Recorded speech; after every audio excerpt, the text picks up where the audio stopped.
नमस्कार दोस्तों, स्वागत है आप सभी का अभ्यास मंत्र 36 पर।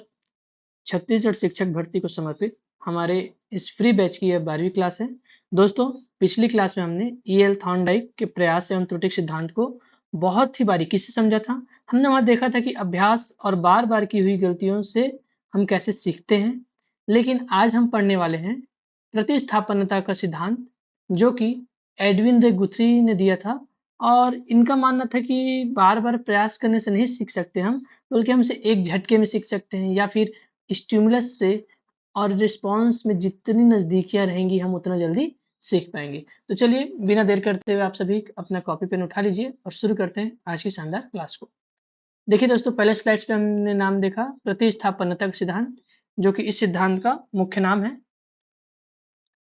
इस सिद्धांत के जो जनक हैं, उनका नाम है एडविन रे गुथ्री, जिनका जन्म हुआ था 1886 और देहांत इनका हुआ था 1959 में। और इन्होंने प्रयोग किया था थॉर्नडाइक की जैसे बिल्ली पे और एक पीटर नामक बच्चे पर, ठीक है? जो कि खरगोश से काफ़ी डरता था, जो हम आगे जानेंगे इसके बारे में। और इस प्रयोग में उनका जो साथ दिए थे, उनका नाम था हॉटन। ठीक है दोस्तों? चलिए, तो हम इनके सिद्धांत के अन्य नाम देख लेते हैं दोस्तों, जो कि बार-बार परीक्षाओं में पूछे जाते हैं। इसके अर्थ को समझते हैं और एक-एक उदाहरण देखते जाएँगे, फिर हम आगे बढ़ेंगे। चलिए दोस्तों, पहले हम देखते हैं सामीप्यता का सिद्धांत। आखिर सिद्धांत को सामीप्यता का सिद्धांत क्यों कहते हैं? तो गुथरी के अनुसार सीखना किसी पुरस्कार या बार-बार अभ्यास से नहीं, बल्कि स्टिमुलस और ये रिस्पॉन्स, यानी कि उद्दीपक और अनुक्रिया, मैं लिख देता हूँ यहाँ पे, उद्दीपक और अनुक्रिया। उद्दीपक और अनुक्रिया जितने पास-पास होंगे, उतना बालक सीखेगा, ऐसा इनका कहना था। जैसे कि एक छोटे से एग्ज़ाम्पल मैं आप लोगों के ऊपर देना चाहूँगा। जैसे मान लीजिए मैथ्स से आपको लगता हो डर, ये हो गया आपका स्टिमुलस। जब आपको मैथ से डर लगेगा तो ज़ाहिर-सी बात है आप इससे दूर रहेंगे, यानी कि आप इस पे रिस्पॉन्स नहीं करेंगे, अनुक्रिया नहीं करेंगे, आप इससे बचना चाहेंगे, जिस वजह से मैथ्स आपको नहीं आएगी या फिर आपको बहुत कम आएगा मैथ्स। लेकिन जब आप रिस्पॉन्स करना प्रारंभ कर देंगे, यानी कि मैथ्स से जब आपकी नज़दीकियाँ बढ़ जाएँगी, तो आप देखेंगे कि कुछ दिनों में, कुछ हफ्तों में जो मैथ्स से जो आपको समझ नहीं आ रहा था, वो आपको समझ आना शुरू हो जाएगा, यानी कि आप मैथ्स में अच्छे हो जाएँगे। तो आपने देखा कि स्टिमुलस और रिस्पॉन्स में जब दूरियाँ आती हैं, तो हम उसे सीख नहीं पाते, लेकिन जब वो नज़दीकियों में बदल जाए, तो हम उस चीज़ को सीख जाते हैं। यही ये भी कहना चाहते थे। ठीक है? अगला है दोस्तों प्रतिस्थापनता का सिद्धांत। देखिए, प्रतिस्थापनता का अर्थ है किसी एक चीज़ से दूसरी चीज़ को रिप्लेस कर देना। ये रिप्लेस की बात कर रहा है। अब कैसे? तो देखिए, इस सिद्धांत का अर्थ यह है कि एक पुरानी अनुक्रिया को किसी नए उद्दीपक के साथ हम प्रतिस्थापित, यानी कि सब्स्टिट्यूट मिला के कुछ उसको बदल दें। जब 2 चीज़ें एक साथ घटित होती हैं, तो पहली चीज़ के प्रति जो हमारी स्वाभाविक प्रतिक्रिया थी, वह दूसरी, यानी कि जो नई थी, है ना? वो नई प्रतिक्रिया होने लगती है। जैसे कि इन्होंने अपने प्रयोग में, जो कि हम यहाँ देख रहे हैं कि पीटर नामक बच्चे पिया था। एक पीटर नामक बच्चा था जो कि खरगोश से काफ़ी डरता था।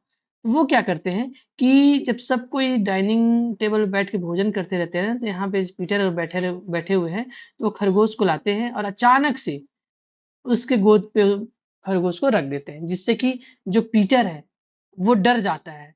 लेकिन कुछ क्षण बाद उसे एहसास होता है कि उसके गोद में कुछ कोमल सी चीज़ है, जो मखमली है, उस पे हाथ फेरता है। यानी कि पहला उसका अनुक्रिया क्या था? डरने का। डरता था ना वो, डरना। लेकिन अब जब उसे एहसास हुआ कि ये तो कोई कोमल सी चीज़ है, तो डरना उसे क्या हो गया? बंद हो गया। यानी कि जो पुरानी अनुक्रिया थी, उसके जगह पे उन्होंने एक नई अनुक्रिया, जो कि उसे अब आनंद आ रहा है। अब खरगोश के बच्चे गोद में रखने पे उसे आनंद की अनुभूति हो रही है। यानी कि पुराने अनुक्रिया की जगह पे नए अनुक्रिया को क्या कर दिया? रिप्लेस कर दिया। इसीलिए इस सिद्धांत को हम प्रतिस्थापनतक सिद्धांत भी कहते हैं। अगला है दोस्तों, अब स्थापन भी वही है दोस्तों, प्रतिस्थापनतः स्थापन का अर्थ एक ही है। चलिए दोस्तों, अगला देखते हैं हम, एकल प्रयास का सिद्धांत। तो देखिए, थॉर्नडाइक का क्या कहना था? थॉर्नडाइक कहते थे किसी भी कार्य को करने के लिए हमें क्या करना पड़ता है? बार-बार हमें प्रयास करना पड़ता है। प्रयास करते हैं, त्रुटि होती है, बार-बार प्रयास करते हैं, तब जाके हम सीखते हैं, ऐसा थॉर्नडाइक का मानना था। लेकिन एडविन गुथ्री जो हैं, इसको एक बार में नकार देते हैं। उनका कहना है कि किसी भी चीज़ को करने के लिए हमें बार-बार प्रयास करने की आवश्यकता बिल्कुल भी नहीं है। हम एक बार में उसे सीख सकते हैं। जैसे कि मान लीजिए आप अपने बाइक से कहीं जा रहे हैं, ठीक है? और सामने आ गया गड्ढा, इसमें आपकी बाइक फिसल गई और आप गिर गए। तो क्या आप बार-बार जाएँगे और बार-बार वैसे ही गाड़ी चलाएँगे, आप इस गड्ढे में गिर जाएँ? नहीं, अगली बार जब जब आप इस गड्ढे के पास जाएँगे तो बाइक को नियंत्रित रखेंगे। जो स्पीड रहेगा उसको स्लो कर देंगे। ब्रेक क्लच में दबाते हुए आराम से आप वहाँ से गुज़रेंगे। यानी कि आप देखिए, आपने एक बार में ही सीख लिया कि यहाँ पे गड्ढा है और यहाँ पे मुझे गाड़ी को संतुलित स्पीड में चलाना है, हमें ज़्यादा स्पीड्स में चलाना नहीं है, ब्रेक अचानक से लेना नहीं है। यानी आप एक बार में सीख रहे हैं, यहाँ पे आप बार-बार प्रयास नहीं कर रहे हैं कि बार-बार प्रयास करें, बार-बार त्रुटि हो। तो यही आसान सा उदाहरण है, बाकी और अच्छे से हम समझेंगे दोस्तों।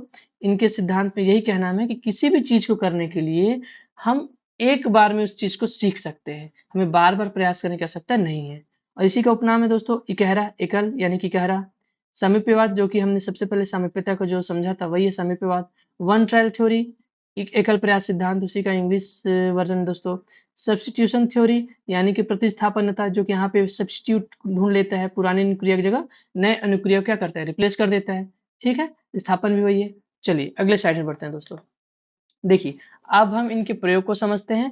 जब हम प्रयोग को समझेंगे तो एक बार पुनः इनके उपनाम के ऊपर हम चर्चा करेंगे, जिससे कि आपका जो थ्योरी है एकदम क्रिस्टल क्लियर हो जाएगा।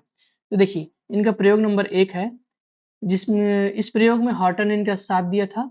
और प्रयोग क्या किए थे इन्होंने, एक बिल्ली लिया था, एक पिंजड़ा, कैमरा लगाए थे उन्होंने, बटन थे उसमें, लोहे की एक छड़ थी और भोजन। अब देखिए कैसे होता है, चलिए समझते चलते हैं। बिल्ली को पिंजड़े में सबसे पहले उन्होंने बंद किया। बिल्ली को जब पिंजड़े से बाहर निकलने की आवश्यकता हुई तो उसने प्रयास करना शुरू कर दिया, ठीक है? और अंततः उसके बाएं पैर का पंजा पड़ा और दरवाजा खुल गया और बिल्ली बाहर आकर भोजन प्राप्त कर ली। अगली बार जब भी बिल्ली को बाहर आने की आवश्यकता हुई तो बिल्ली ने हमेशा अपने बाएं पैर का ही इस्तेमाल किया। और ये उनके बुक में भी लिखा हुआ है दोस्तों कि 800 बार इन्होंने उस बिल्ली प्रयोग किया और बिल्ली ने वही कार्य को वैसे ही किया। यानी कि अब यहाँ पे हम समझते हैं, जैसे मान लीजिए सीजी टेट, ठीक है? सीजी टेट या फिर कोई भी एक जो हर राज्य में आजकल जो अपने खुद के टेट हो रहे हैं सभी राज्यों में, तो वहाँ के टेट की आप तैयारी करते हैं, ठीक है? अब इसकी तैयारी करने के लिए आप स्ट्रैटेजी अपनाते हैं कि हम यूट्यूब वीडियोज़ देख लेते हैं भई, हम साथ में कुछ बुक्स हैं एनसीईआरटी की, इसको देख लेते हैं। इसके साथ हम एमसीक्यूज़ प्रैक्टिस कर लेते हैं, साथ में हम पीवाईक्यूज़ पे भी थोड़ा-सा ध्यान ले लेते हैं। तो ये आपका स्ट्रैटेजी था टेट के लिए, ठीक है? जब आपने इसको टेट के लिए जब आपने ये स्ट्रैटेजी अपनाया और आप इसमें सफल हो जाइए, सफल हो गए। ध्यान दीजिएगा, अगर असफल होंगे तो ये वर्क नहीं करेगा। यदि आप उसमें सफल हो गए, है ना?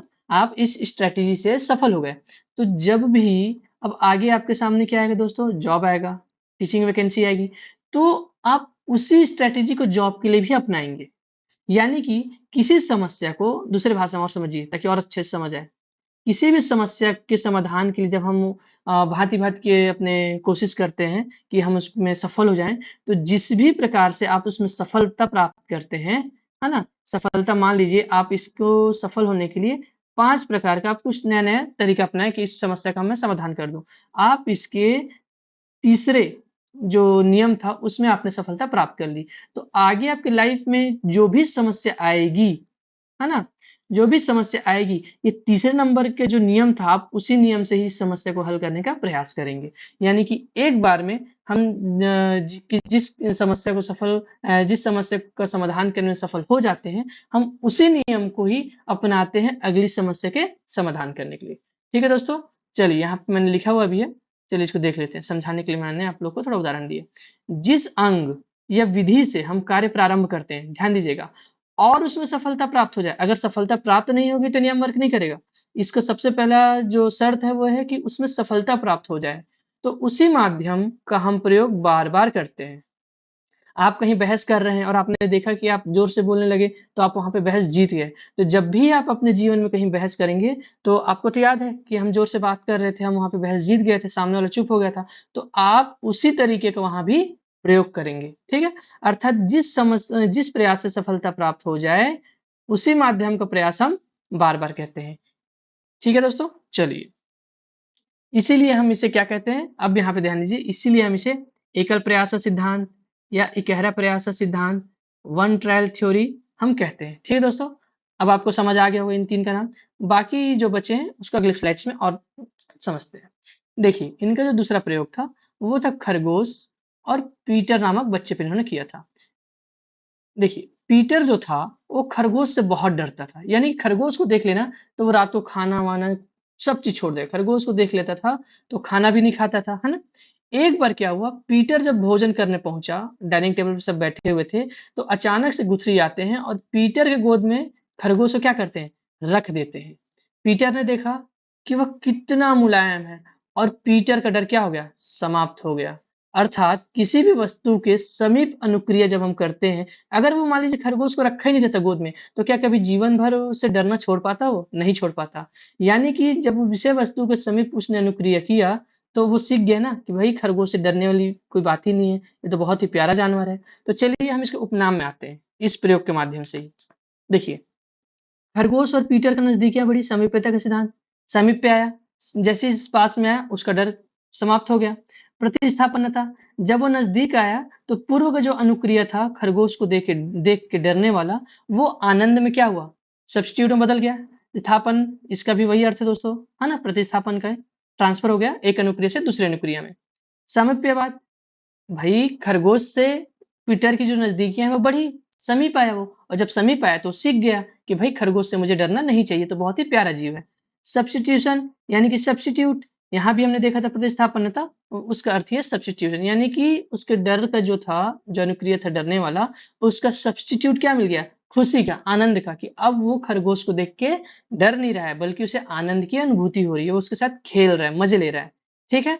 चलिए, अब हम यहाँ देखते हैं नोट में लिखा है दोस्तों कि उद्दीपक और अनुक्रिया, उद्दीपक के पास अनुक्रिया करना इसलिए संयुक्तक सिद्धांत, वो खैर मैंने आपको समझा दिया।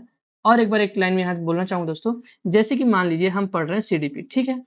आप यदि इसे पढ़ेंगे ही नहीं, तो आप क्या इसमें महारत हासिल कर पाएँगे? आपको आपको क्या लगेगा? आपको डर लगेगा। लेकिन ये सीडीपी को हम मान लेते हैं चलिए स्टिमुलस यानी कि आपका हो गया उद्दीपक। आप इससे दूर हैं, ठीक है? तो आपकी अनुक्रिया यहाँ पे क्या आ रही है? डरने वाली। लेकिन जब आप सीडीपी के नज़दीक आएँगे, आप इसे पढ़ेंगे, आप इसके पीवाईक्यूज़ के क्वेश्चन के पैटर्न देखेंगे कि पूछता कैसे है, पूछा क्या जाता है।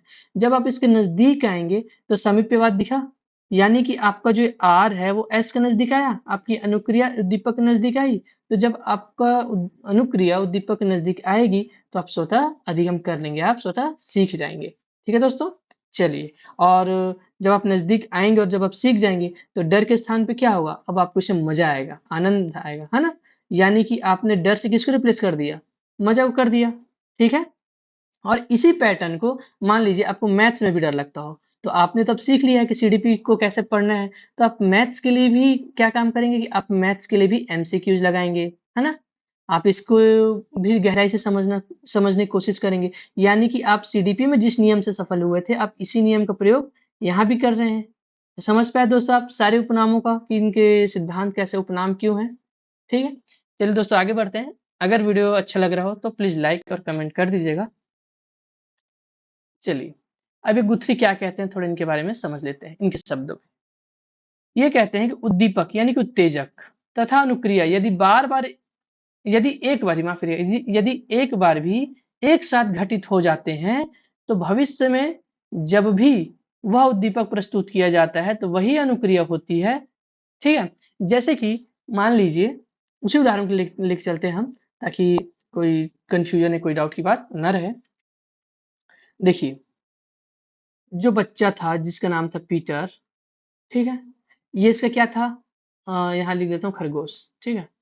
खरगोश। उद्दीपक इसका था खरगोश और पीटर जो कर रहा था वो कर रहा था रिस्पॉन्स यानी कि अनुक्रिया कर रहा था पीटर, और ये था खरगोश इसका स्टिमुलस यानी कि उद्दीपक। तो उद्दीपक तथा अनुक्रिया यदि एक बार भी साथ घटित हो जाए, यानी कि पीटर और खरगोश एक साथ यहाँ पे घटित हो गए कि पीटर ने अपने गोद में खरगोश को रखा, उसे खिलाया, उसको सहलाया, मतलब वो समझ गया कि खरगोश से मुझे डरना नहीं है, बल्कि ये तो बहुत ही प्यारा सा नन्हा सा मुन्ना सा जीव है, ये तो बहुत मज़ेदार है ना? उसने ऐसा समझ लिया, ठीक है? अब एक साथ घटित हो गए, इसने ऐसा सोच लिया, तो भविष्य में जब भी वह उद्दीपक प्रस्तुत किया जाता है, तो अब मान लीजिए वो गया अपने नानी के यहाँ, पीटर गया नानी यहाँ, गर्मी छुट्टी भई, नानी सबकी होती है ना और गर्मी छुट्टी सबके यहाँ होती है। तो वो गया नानी के यहाँ। अब नानी के यहाँ भी उसके जो मामा थे, वो खरगोश लेके आ गए। भाई वो सुने थे कि पीटर जो है खरगोश से डरता है, तो वो मज़ा लेने के लिए, वो उसको छेड़ने के लिए खरगोश लेके कहीं से आ जाते हैं। लेकिन उनको ये नहीं पता था कि रिस्पॉन्स और स्टिमुलस जो है एक साथ घटित हो चुके हैं, यानी कि पीटर का जो डर है खरगोश से अब समाप्त हो चुका है।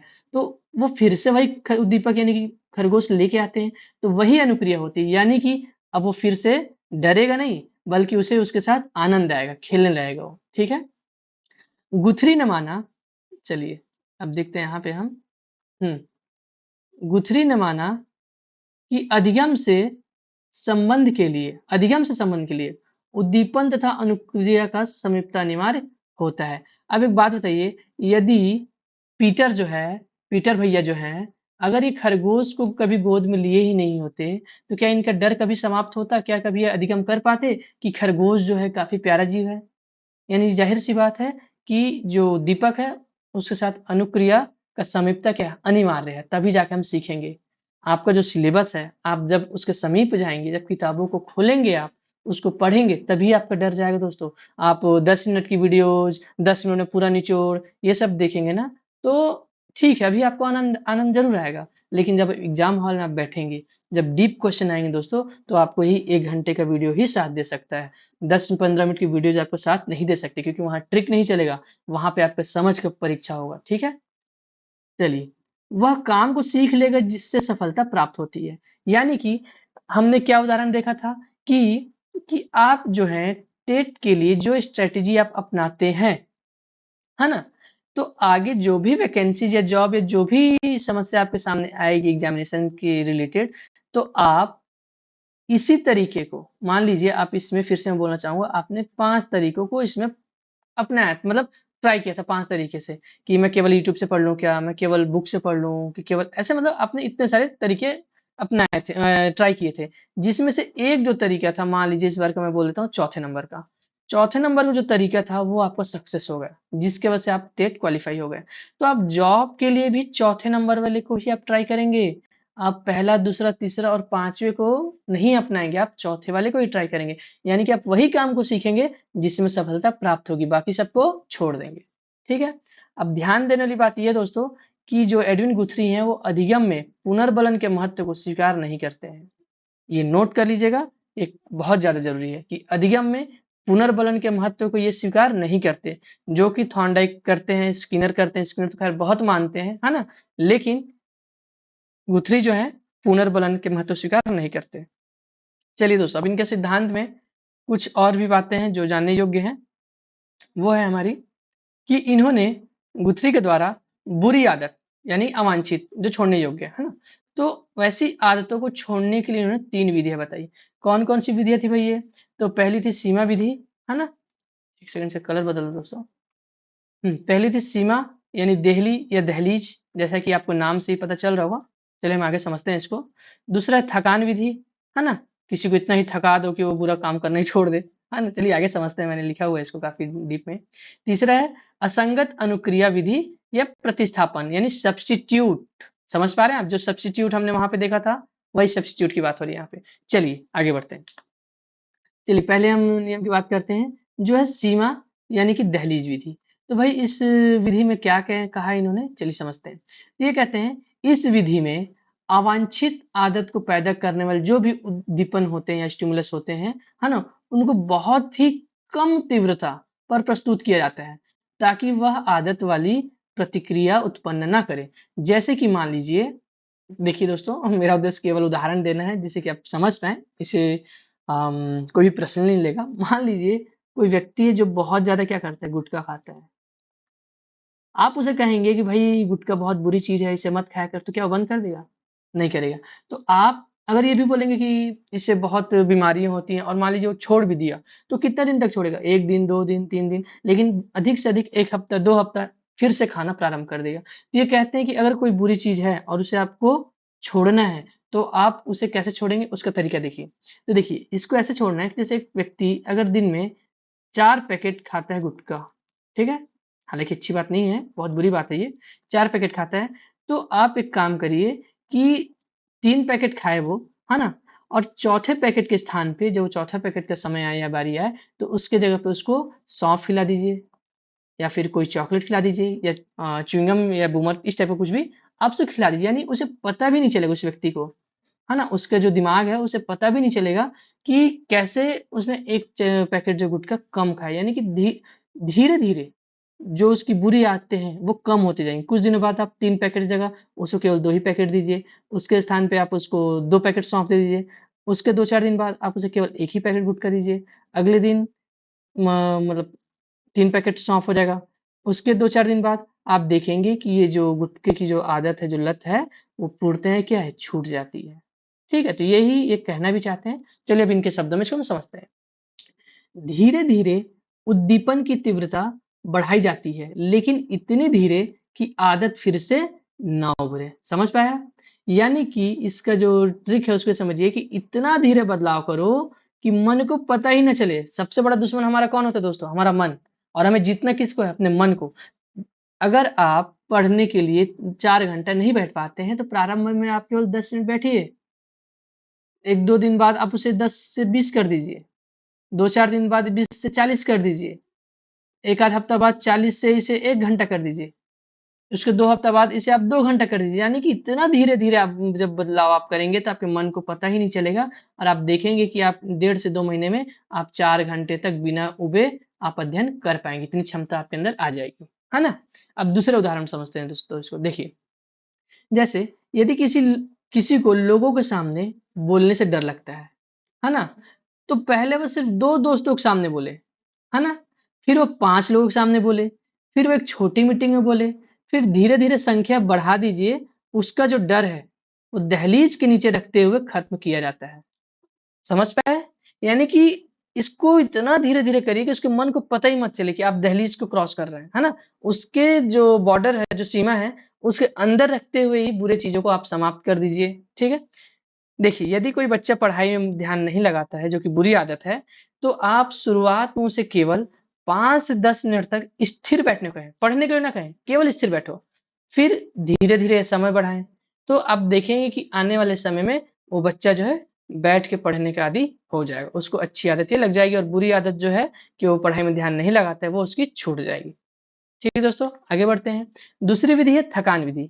तो देखिए थकान विधि क्या कहती है? थकान विधि जैसे कि नाम से पता चल रहा हो, कोई भी बुरी आदत को आप तब तक कोशिश करा दीजिए जब तक कि वो करते-करते थक ना जाए। एक ऐसा उदाहरण देता हूँ जो आप सभी करते होंगे अपने साथ। जैसे कोई सॉन्ग आपको बहुत ज़्यादा पसंद है, आप आज ट्राई करके देखिएगा, ठीक है? कोई भी सॉन्ग्स हो सकते हैं। एक सॉन्ग जो आपको पसंद हो, आप एक काम करिए उसको रिपीट करके कम से कम 100 बार सुनिए। इसमें गैप नहीं आना चाहिए। आप कल सुबह 6 बजे से 7 बजे से शुरू करिएगा, 100 बार सुनिएगा, है ना? आप देखेंगे शाम तक आपको जो आपको ये सॉन्ग जो फ़ेवरेट हुआ करता था, इससे आपको नफ़रत हो जाएगी। यानी कि आप इसे सुनना ही नहीं चाहेंगे, है ना? तो यही विधि इसी बात की बात करती है। चलिए देखते हैं हम। देखिए, इस विधि में व्यक्ति को बुरी आदत वाली प्रतिक्रिया, है ना? जो बुरी आदत वाली प्रतिक्रिया है, उसको तब तक यानी कि बार-बार दोहराने के लिए आप मजबूर कर दें, है ना? कि जब तक वह थक ना जाए और प्रतिक्रिया देना बंद ना कर दे। क्यों? क्योंकि थकावट के कारण वह उद्दीपन के साथ उस अनुक्रिया का क्या होगा? संबंध टूट जाएगा। यानी कि इतना ज़्यादा करो उस काम को कि उस काम से क्या हो जाए? नफ़रत हो जाए और ये लगातार होना चाहिए दोस्तों, इसमें गैप नहीं होना चाहिए। क्योंकि अगर इसमें आपने गैप किया, तो जो बुरी आदत है, वो छूटेगी ही नहीं। तो इसमें गैप नहीं होना चाहिए। इस नियम का ही यही कहना है, यही सिद्धांत है इस नियम का कि जो भी बुरी आदत है, जिसे आप छोड़ना चाहते हैं, उसे आप रेगुलर करें। तब तक करें जब तक आप थक ना जाएँ, है ना? जैसे कि आजकल हम देखते हैं बच्चों के अंदर मोबाइल गेम से बहुत बुरा आदत लग गया है। देखिए, यदि कोई बच्चा दिन भर मोबाइल पर गेम खेलता है, तो उसे डाँटे नहीं, बल्कि डाँटने के बजाय क्या करें, उसे 10-12 घंटे सिर्फ़ वही गेम खेलने के लिए आप मजबूर कर दें। बोले कि देख, अगर तुम मोबाइल छोड़ के उठा, अगर गेम बंद करके तू उठा, तो तुझे आज खाना नहीं मिलेगा, तुझे सज़ा मिलेगी। मतलब इस टाइप का कुछ। तो 10-12 घंटे उसको मजबूर करके वही गेम उसको खिला दो। जब उसकी आँखें और हाथ दोनों थक जाएँगे, तो क्या वो ऊब जाएगा, उसका मन पूरा भर जाएगा, वो पूरा हेडेक लगने लगेगा उसको। तो वो क्या करेगा, वो खुद मोबाइल को छोड़ देगा और फिर कल से वो खेलना कम कर देगा। आप आज़मा के देखिएगा, ये नियम बहुत काम करता है। अगला उदाहरण देखते हैं दोस्तों। यदि कोई छात्र क्लास में कागज़ के जहाज बनाकर उड़ाता है, जो कि हमने बचपन में बहुत किया है, तो शिक्षक उसे दंड मत दे। दंड देने के बजाय क्या करें, 500 कागज़ देकर तब तक जहाज बनवाइए उससे और उड़ाने को कहिए कि जब तक वह थक ना जाए। अगली बार से बेचारा वो जहाज को बनाना क्या, वो तो देखेगा भी नहीं उस साइड। क्यों? क्योंकि थकान के बाद वह दोबारा ऐसा नहीं करना चाहेगा। ठीक है? चलिए, अगला देखते हैं दोस्तों। यदि कोई बच्चा मेज़ पर कोई वस्तु पटकने की आदत रखता है, तो उसे तब तक यानी कि बार-बार वस्तु पटकने को आप कहिए कि जब तक वह थक कर परेशान ना हो जाए और खुद ही ऐसा करना ना छोड़ दे। यानी किसी भी बुरी आदत को छोड़ने के लिए आप क्या करिए कि उस काम को बार-बार करवाइए। इतने बार करवा दीजिए कि सामने वाला खुद उससे ऊब जाएगा, मन उसका भर जाएगा, तो उस कार्य को वो नहीं करेगा, उस काम को करना बंद कर देगा। ठीक है दोस्तों? चलिए, आगे देखते हैं हम, जो कि तीसरा विधि और आखिरी विधि है ना? तो ये है असंगत अनुक्रिया विधि या प्रतिस्थापन, यानी कि सब्स्टिट्यूट की बात करें दोस्तों इसमें। यानी कि एक साथ आपको 2 क्रियाएँ करवानी है और आपको पता है आप 2 साथ 1 क्रिया कर नहीं सकते। यानी कि बुरी आदत के स्थान पे नई अनुक्रिया क्या करना है? ट्रांसफर कर देना है, उसके साथ उसको रिप्लेस कर देना है। कैसे भाई? तो चलिए समझते हैं। इस विधि में अवांछित आदत यानी कि बुरी आदत को पैदा करने वाला जो उद्दीपन है ना? यानी कि स्टिमुलस है, उसको एक ऐसी दूसरी प्रतिक्रिया के साथ आप जोड़ दें कि वो पुरानी आदत के साथ बिल्कुल अपोज़िट हो यानी कि असंगत हो। और कैसे समझें इसको? तो चलिए और देखते हैं। जब पुरानी आदत पैदा करने वाला संकेत मिले, तो उसे नई है ना? तो उस समय नई और अच्छी आदत अपनाई जाती है। यानी कि एक समय में 2 काम नहीं हो सकते, ये तो आप भी जान रहे हैं और इसीलिए आप अच्छे काम को चुनें। अभी आपको समझ नहीं आ रहा हो, अभी आप थोड़ा कन्फ्यूज़ होंगे, तो चलिए हम इसे समझते हैं। नाखून चबाने की बिल्कुल ज़रूरत नहीं है और उदाहरण में भी वही मैंने लिखा है कि नाखून चबाने की आदत आपको छोड़ना है। आप सोच भी रहे होंगे बहुत दिनों से, अरे! मैं नाखून चबाने की जो आदत है कहीं भी शुरू हो जाता है। विद्यालय में रहें या फिर कॉलेज में रहें, कहीं भी रहें शुरू हो जाते हैं। तो देखिए अगर इसको छोड़ना है, तो ये छोड़ने के लिए व्यक्ति जो है तनाव के समय अपने हाथों को अपनी जेब में रख सकता है या जो स्ट्रेस बॉल होता है, वो आप अपने पास रखिए और जब भी आपको तनाव हो तो उसको दबाना प्रारंभ कर दीजिए। क्योंकि जब आप गेंद को दबाएँगे, उस बॉल को दबाते रहेंगे, तो क्या आप नाखून चबा सकते हैं? ट्राई करके देखिएगा। आपको गुस्सा है और आप स्ट्रेस बॉल को अपने पास रखिए और आप उसको दबाते रहिए, प्रेस करते रहिए। तो क्या आप उसको प्रेस करते-करते नाखूनों को चबा सकते हैं? नहीं चबा सकते। तो जब आप इस बॉल को रखेंगे, इसको दबाना शुरू करेंगे और नाखून नहीं चबाएँगे, तो धीरे-धीरे क्या होगा? पुरानी आदत छूट जाएगी और आप नई आदत यानी कि देखिए एक साथ आप 2 काम नहीं कर सकते, यहीं पे लिखा है। एक समय में 2 काम नहीं हो सकते, तो आप क्या करेंगे कि यहाँ पे जो बॉल है उसको हमेशा जेब में रखेंगे और उसको दबाएँगे और आप नाखून को चबाना बंद कर देंगे धीरे-धीरे। तो आप जो है बुरे काम को छोड़िए और अच्छे काम को चुनिए यानी कि बॉल को जेब में रखना प्रारंभ कर दीजिए। ऐसा ये सिद्धांत कहता है। अगला दोस्तों, पढ़ते समय पैर हिलाना। तो आप एक काम करिए, उसका समाधान ये करिए, कुर्सी पर बैठते समय अपने पैरों को एक-दूसरे के ऊपर क्रॉस यानी जो बोलते हैं ना पालथी मार के बैठना, आप वैसे पालथी मार के बैठ जाइए। जब आप वैसे बैठेंगे तो क्या आप पैर हिला पाएँगे? बिल्कुल नहीं हिला पाएँगे। या फिर अब देखिए, क्रॉस किए हुए पैरों को हिलाना शारीरिक रूप से कठिन होता है। बैठिए पालथी मार के और हिलाने की कोशिश करिए, आप नहीं हिला पाएँगे। है ना? तो अब ये नई जो मुद्रा है आपकी बैठने की, वो पुरानी आदत को क्या कर देगी? रोक देगी। यानी कि जो कि यहाँ पे लिखा है प्रतिस्थापन, यानी कि जो बुरी आदत थी पैर हिलाने वाली और आप जब पैरों को लॉक करके पालथी मार के बैठते हैं, तो बुरी आदत को नई आदत ने क्या कर दिया? रिप्लेस कर दिया। यहाँ पे देखिए नाखून चबाने की आपकी बुरी आदत थी और स्ट्रेस बॉल आप दबाना प्रारंभ किए। यानी कि एक बुरी आदत के साथ आपने नई अच्छी आदत क्या कर दिया? प्रतिस्थापन कर दिया, सब्स्टिट्यूट उसको दे दिया। है ना? तो यही था दोस्तों उनकी विधि में। अब कुछ महत्वपूर्ण पंक्तियाँ हैं, इसको देख लेते हैं। देखिए, गुथरी के अनुसार ये हाइलाइट क्यों नहीं हो रहा है? हाँ, ठीक है। गुथरी के अनुसार सीखना जो है, उद्दीपन तथा अनुक्रिया के मध्य संबंध पुनर्बलन के आधार पे नहीं होता, बल्कि समीपता के आधार पे होता है। जैसे कि एक उदाहरण छोटा-सा देना चाहूँगा। आप अभी मैथ्स पढ़ रहे हैं, ठीक है? तो क्या आपको ये मैथ्स पढ़ने के लिए कोई आपको पुनर्बलन दे रहा है, कोई आपको रिवॉर्ड दे रहा है क्या? आपको रिवॉर्ड मिल रहा है? नहीं मिल रहा है ना? कि मिल रहा है? नहीं मिल रहा है। तो आप ये मैथ सीख कैसे रहे हैं? क्या ये रिवॉर्ड की वज़ह से सीख रहे हैं? नहीं, आपका जो रिस्पॉन्स है यानी जो पढ़ना है आपका, वो आप मैथ से एकदम नज़दीकियाँ बढ़ा दिए हैं। आप सुबह मैथ्स पढ़ते हैं, दोपहर में मैथ्स को पढ़ते हैं, शाम को मैथ्स को पढ़ते हैं, रात को एमसीक्यूज़ देख लेते हैं, पीवाईक्यूज़ लगा लेते हैं। यानी कि जो आपका रिस्पॉन्स है वो स्टिमुलस जो एस है इसके काफ़ी नज़दीक हो चुका है। इसके वजह से आप सीख रहे हैं, अधिगम कर रहे हैं, ना कि रिवॉर्ड की वजह से कर रहे हैं। ठीक है, ये सिद्धांत ये कहता है कि हम कोई भी चीज़ सीखते हैं या अधिगम करते हैं तो उसके लिए रिवॉर्ड अनिवार्य नहीं है और रिवॉर्ड को वो मानते भी नहीं है, हमारे गुथ्री साहब। ये सीधा कहते हैं कि आर और एस जितने नज़दीक होंगे, उतना ही अच्छा अधिगम होगा। यदि आप मैथ से दूरी बना लेंगे तो आप मैथ्स नहीं सीखेंगे, मैथ्स का अधिगम आपको नहीं होगा। लेकिन आप जितना नज़दीक मैथ्स के रहेंगे, यानी कि आपका आर जितना नज़दीक रहेगा एस के यानी कि मैथ्स के, आप उतना अच्छा मैथ्स को सीख जाएँगे। ठीक है? अगला देखते हैं दोस्तों। उत्तेजना व अनुक्रिया के संबंध पर बल देते हैं, बिल्कुल देते हैं। अगला है, गुथ्री ने जो कहा है इनके शब्दों में कि यदि परिस्थिति समान मिलती है, तो प्राणी विभिन्न क्रियाओं के द्वारा अंतिम क्रिया को दोहराता है। यानी कि आपने देखा कि इनके प्रयोग में क्या था, उनके प्रयोग की एक बार चर्चा यहाँ कर लेते हैं और यहीं से आप समझ भी जाएँगे। आपका टेट वाला एग्ज़ाम भी टेट वाला एग्ज़ाम्पल भी यहाँ पे दे दूँगा।